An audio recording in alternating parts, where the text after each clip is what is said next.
अपनी वालदा के बहुत करीब, बहुत बहुत बहुत। उनकी कौन सी यादें हैं जो सारी आज एक पल की। आंखों को बाप नम के कर- साथ तो मुझे कोई अटैचमेंट नहीं थी, सिर्फ और सिर्फ माँ। बाप को मैंने लिफ्ट ही नहीं कराई उसकी ज़िंदगी में कभी। पैसे भी मैं माँ से लेता था। हम 11-12 भाई थे। उसको ये खौफ था ये रात को किसी बच्चे का गला ना दबा दे।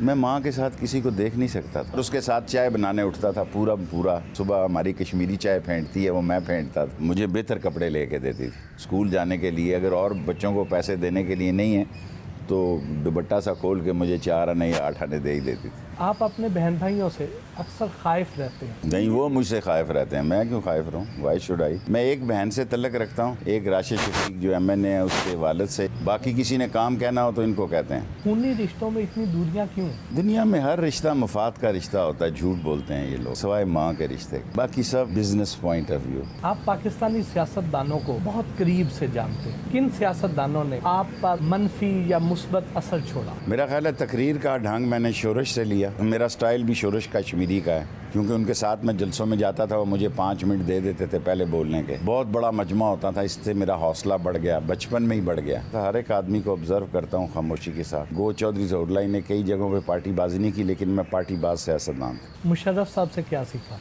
मुशर्रफ के साथ तो बड़ी पक्की सिगार की यारी थी, क्योंकि मुशर्रफ की बीवी उसको सिगार पीने से रोकती थी, फिर वो रात को मुझे जाके चोरी का सिगार पिलाना पड़ता था। तो रात को, हालांकि कई अदारे जो हैं ये मुझे कहते थे don't be state with in state. अगर सुबह मुशर्रफ कोई फैसला करता था वो कहते थे शेख रशीद ने इसका दिमाग बना। मैं कहा मैं तो सूटा लगाने जाता हूँ। उसके पास देखें जी ब्लैक चर्चिल सिगार आता था। कोई सोच सकता है ब्लैक चर्चिल कॉस्ट्रो उसको बेचता था 100 में से 90 तो मैं ही पी जाता था।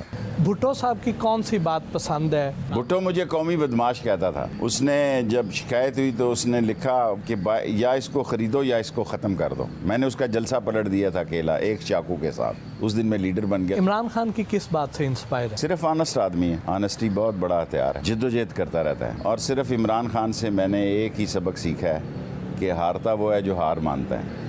बाकी मैं पहले ही ट्रेंड था। आप कहा करते थे कि सियासत से रिटायर होने से पहले मैं इमरान खान का दौरे हुकूमत देखना चाहता हूँ। आगे क्या इरादे हैं? तो मेरा एक लाल नाला लही रह गया है। ML1 तो हो गया है, अब इसकी शुरुआत हो जाए 45 दिन 2 महीने में। बस मैं थक गया हूँ, मैं अब रिटायर ही होना चाहता हूँ। ऐसे ही मुझे घसीटते हैं बार बार। हर इलेक्शन के नज़दीक कहते हैं अब हरा दूंगा, फिर मैं कहता हूँ अब तो बुरी बात है अगर मैं भाग गया तो ये कहेंगे मैं भाग गया हूँ। वरना मुझे खुला छोड़ दें तो मैं फारिग हूँ। इमरान खान आपसे सियासत में बहुत जूनियर है और शुरू में आपकी इनसे बनती भी नहीं थी। फिर वो कौन से अवामिल थे जिसने आपको उनसे इतना करीब कर दिया? ऑप्शन नहीं था ना। नवाज शरीफ से मेरा झगड़ा हो गया और